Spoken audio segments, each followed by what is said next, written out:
एक. आम्ही नाही आणणार.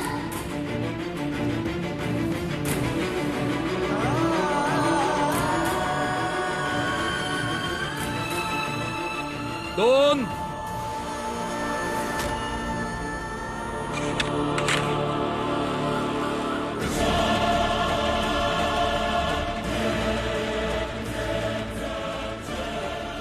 तीन. चार आहे.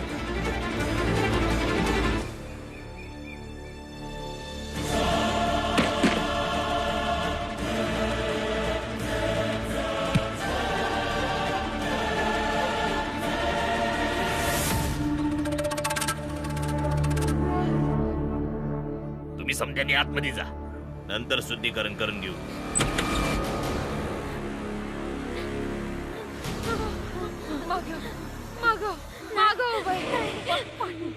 पुढे येऊ नका, पुढे येऊ नका. तिथंच थांबा, थांबा तिथंच. मागं. तुझा एक पाय तुटलाय ना, दुसरा बी तोडू. हे बरोबर नाही, तुम्ही असं नाही करू शकत. गप गुमान या पोरीला आमच्या स्वाधीन करा. चला. सोडा तिला, सोडा या पोरीला. मी हात सोडते. अरे ताई. ये तिला. अरे देवदासी आई. पोरीला सोडा माझ्या.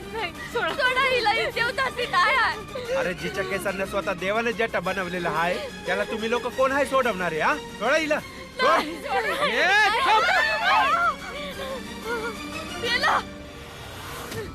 अरे जरा बघा, बघा या पोरीला. हिच्यावर देवाची कृपा आहे. हिच्या केसाला बघा, हिच्या जटसनी बघा. हिला पूर्ण सन्मानाने घेऊन चला. चला.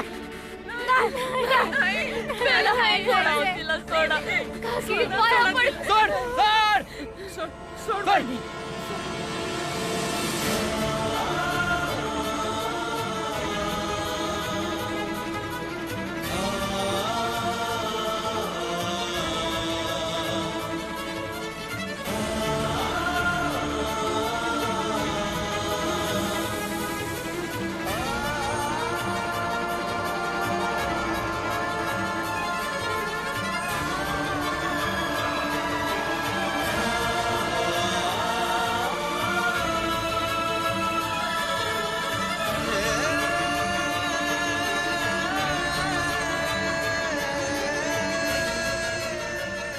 अरे सोडा त्याची मुरड्या पोरीला. शेठजी, तुम्ही बरोबर नाही करता, एकदम चुकीचं करताय. हात जोडते मी, तुम्ही समजान बरोबर सोडव तिला. सोडून द्या तिला. सोडा ना, ओ, जाऊ द्या ना. घेऊन चला रे. चला आता. विजय असो.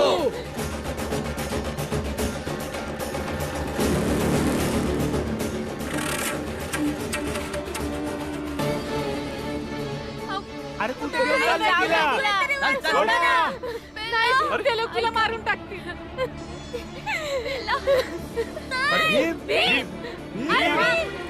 सर्वज्ञ महाराजांचा विजय असो. सर्वज्ञ महाराजांचा विजय असो. सर्वज्ञ महाराजांचा विजय असो. सर्वज्ञ महाराजांचा विजय असो.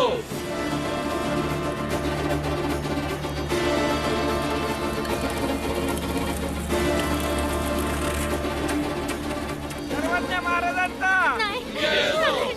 सर्वज्ञ महाराजांचा.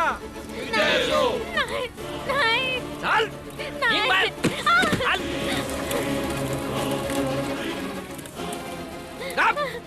एकदम घाबरा.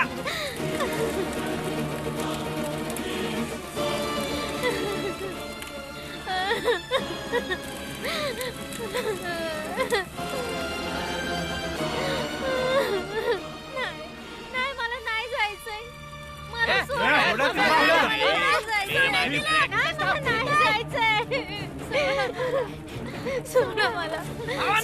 सोडा मला. कुणी बी पुढे आला तर काढा त्याला. तिला सोडून द्या. सोडा तिला. नाही जायचंय. सोडा मला. सोडा तिला. सोडा माझ्या ताईला. सोडा तिला. सोडा ना. सोडा तिला. बस, सोडा. बारकी पोरगी आहे. शांत.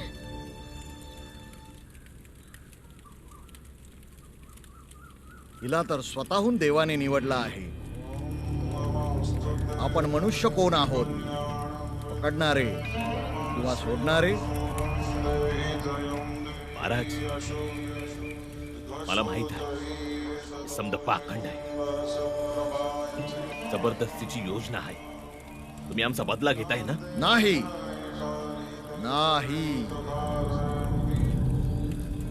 बदला घेणं तर मूर्ख मनुष्याची प्रवृत्ती असते. सतत देवाच्या संगतीत राहणाऱ्या आमच्या सारख्या व्यक्तीने सुडाबद्दल विचार करणं तर ते पाप आहे. ह्या कन्येला देवदासी बनवण्याची विधी सुरू करण्यात यावी. शांत. आणि ह्या करिता सर्वात आधी हिला भस्म स्नान करावं लागेल.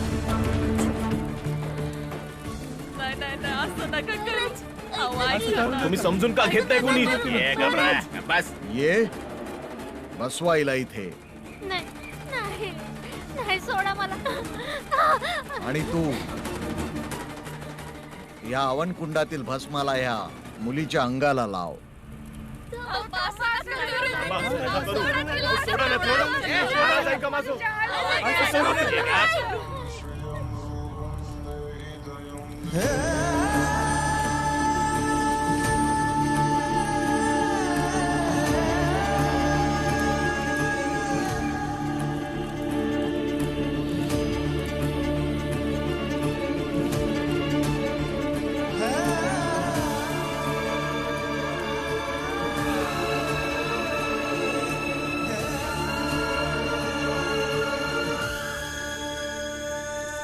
आता हिला घेऊन जा, अंघोळ घाला.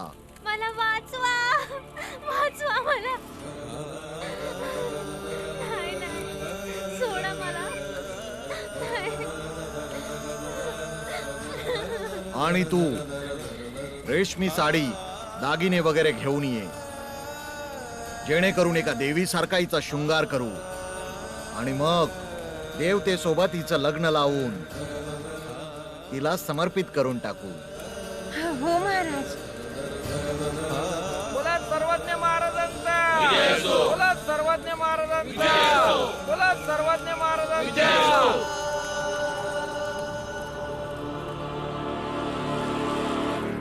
बाबा, काय करायचं? तुम्हीच तर म्हणता ना का प्रत्येक गोष्टीवर उपाय असतो म्हणून. मग यावर काय उपाय आहे? आपल्याकडे कुठलाच उपाय नाही. वाटत असलं तरी यासनी थांबू नाही शकत.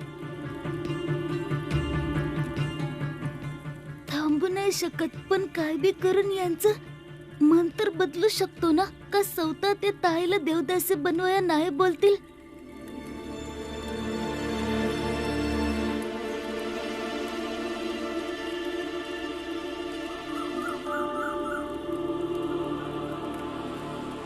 भीमाबाई,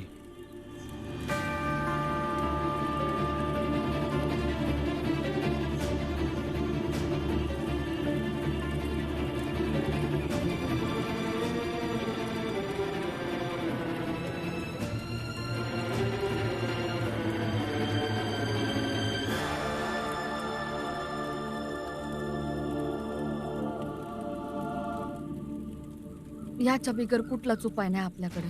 आता तरी हेच बरोबर वाटतंय.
गंगा, लवकर जा. आणि ती आंघोळ करून बाहेर येण्याच्या आत समज झालं पाहिजे. कसं करू? कुणी बघितलं तर? भीम, तू तुझ्या बोलण्याने या लोकांचं ध्यान भटकवू शकतोस काय? तर मी मागच्या रस्त्यानं बेलाकडे जातो. जर भेटली तर आपण तिला वाचवू शकतो. ठीक आहे? वाईट आहे. काय करणार आहेस?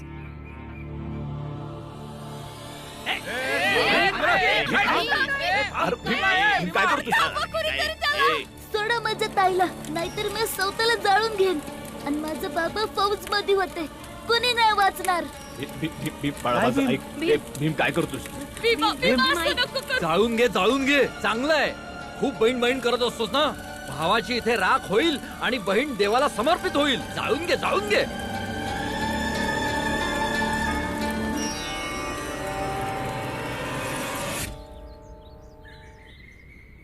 ताई,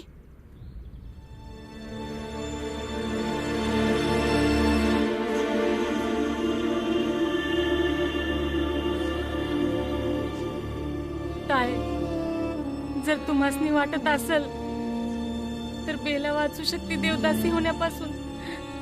मी तुमच्या मोहरा हात जोडतो. वाचवा त्याची मुरड्या पोरीला, वाचवा. आता तू जा इथून. कुणी पाहिलं तर अनर्थ होईल. ताये, जा. तुला हवं असेल तर तू स्वतः या हवनकुंडात आत्मदाह करू शकतोस. मी एकटा आत्मदान नाही करणार महाराज, तर माझ्या समाजातली समधी माणसं येऊन आत्मदान करतील. आणि हे तोवर चालत राहील जोवर तुम्ही माझ्या ताईला सोडून देत नाही.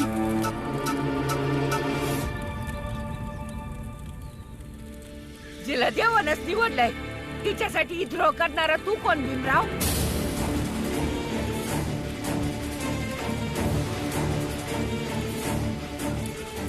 मी धन्य झाले. देवानं माझ्या नातीची त्याच्या सेवेसाठी निवड केली आणि आता तिचं आयुष्य देवाच्या चरणी लीन होईल. तिच्या भक्तीनं देव प्रसन्न होऊन मला मोक्ष बी मिळेल. या माझ्या शरीरावरचे जखम आहेत ते माझ्या पापांमुळे आहेत. जे माझ्या पोरीची पोरगी पुण्य आणि देवाच्या सेवेने बऱ्या करेल. ऐकलंस तू भीमराव? ही मुलगी तुझ्या नात्यात काहीच लागत नाही, पण ही जी बाई बोलत आहे ती या मुलीची आजी आहे. यामुळे दुसऱ्यांच्या कार्यामध्ये अडथळा घालणं बंद कर. नाही आजी, या जखमा तुमच्या पापामुळे झालेल्या नाही आहेत, तर या लोकांच्या अत्याचारामुळे झालेल्या आहेत. आणि कुणाला तिची इच्छा नसताना कुणाची दासी बनवणं चुकीचं नाही आहे. देव देवतांच्या बाबतीत असं बोलायचं साहस तुला आलं तरी कुठून? आणि तुला माहितीये तुझ्या या चुकीची शिक्षा वरचा तुला कशी देईल? वरच्याला घाबर. आजी, वरच्याच्या नावावर तर हे लोक आपल्याला शिक्षा देतात. यांच्या बोलण्यात नका येऊ आणि माझ्या ताईला सोडवायला सांगा. बस, आता मला देवाच्या विरोधात काय बी ऐकायचं नाही. अख्खी दुनिया ज्याची पूजा करते आता तुला त्याच्यात बी खोट दिसायला लागली. तुम्हा लोकांच्या बोलण्यात येऊन माझा पुरंजन कुठं निघून गेला माहिती नाही. माझं घर उजाड झालं. आता मला काय बी ऐकायचं नाही.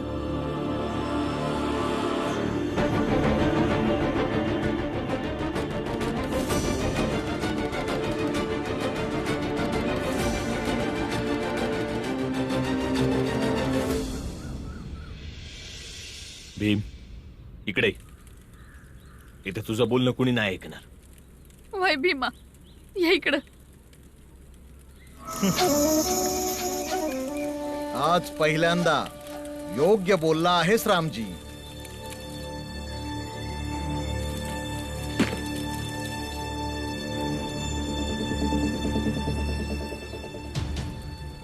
वय, आता समजा त्या देवदासीच्या हातामध्ये आहे.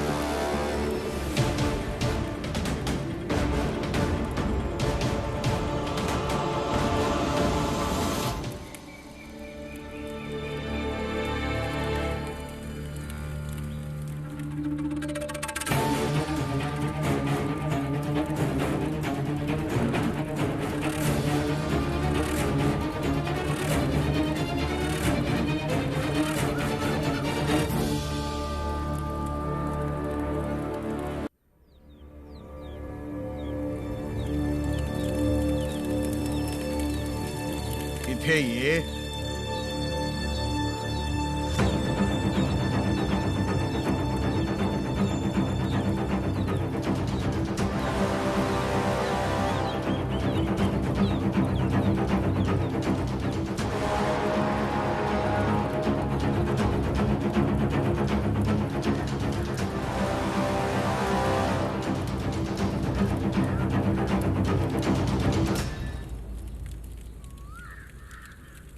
ही खरं बोलते.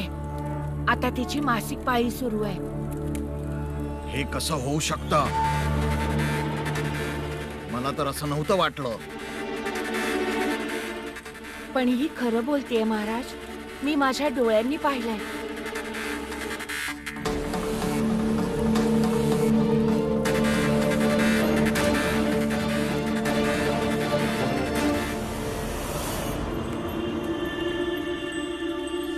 असं दिसतंय की देवाला पण वाटतंय की बेलाचा जीव वाचावा, कारण माझ्याऐवजी महाराजांनी दुसऱ्या दासीला पाठवलं असतं तर तिने हिची कधीच मदत केली नसती.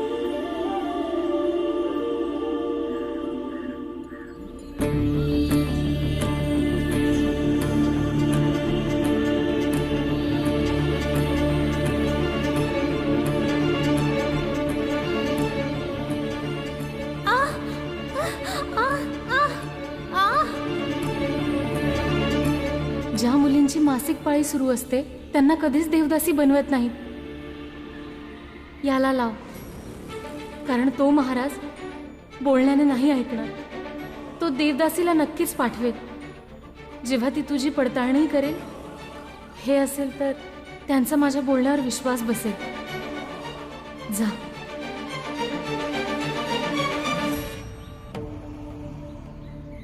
जा.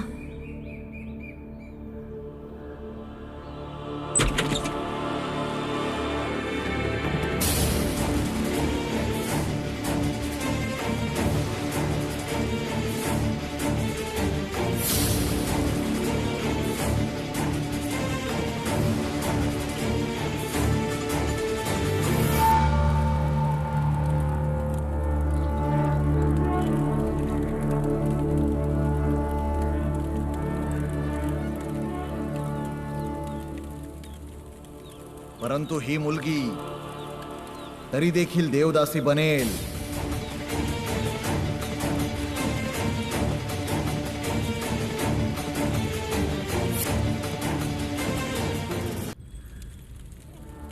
ह्या मुलीची मासिक पाळी सुरू आहे ही गोष्ट आम्हाला माहित नव्हती.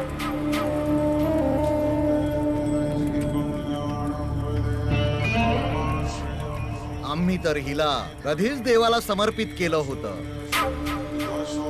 आणि एकदा का कोणतीही वस्तू देवाला समर्पित केली गेली तर ती काय परत घेऊ शकतो? नाही. त्यामुळेच ही मुलगी आता आमच्या सोबतच राहणार.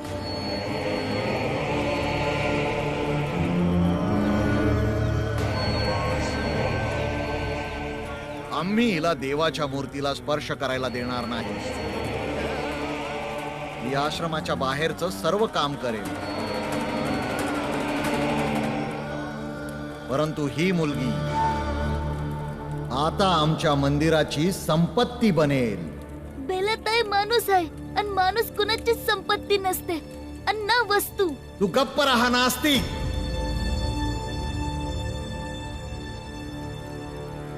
मग तुम्ही काय चांगलं काम करताय महाराज? असल्या मुलींना देवदासी बनवणं वर्जित आहे, तर तुम्ही असं कसं करू शकता? यामुळे देवदासीच्या प्रतिष्ठेला कलंक लागेल. जर मी देवदासी आहे तर मी या पदावर चुकीच्या मुलीला येऊ देईल का? मी माझं कुटुंब, सगळं घरदार, माझं सगळं जीवन, माझं सगळं काही देवाच्या पायावर समर्पित केलं आहे, ते पण पवित्र मनाने. आणि असं आपल्या मंदिरातील सर्व देवदासींनी केलं आहे. आम्ही शेकडो देवदासी देवासोबत लग्न करतो आणि तेव्हा आम्ही पवित्र आणि शुद्ध होतो. आणि आज त्याच देवाचं लग्न एका अशुद्ध आणि अपवित्र मुलीशी लावणार?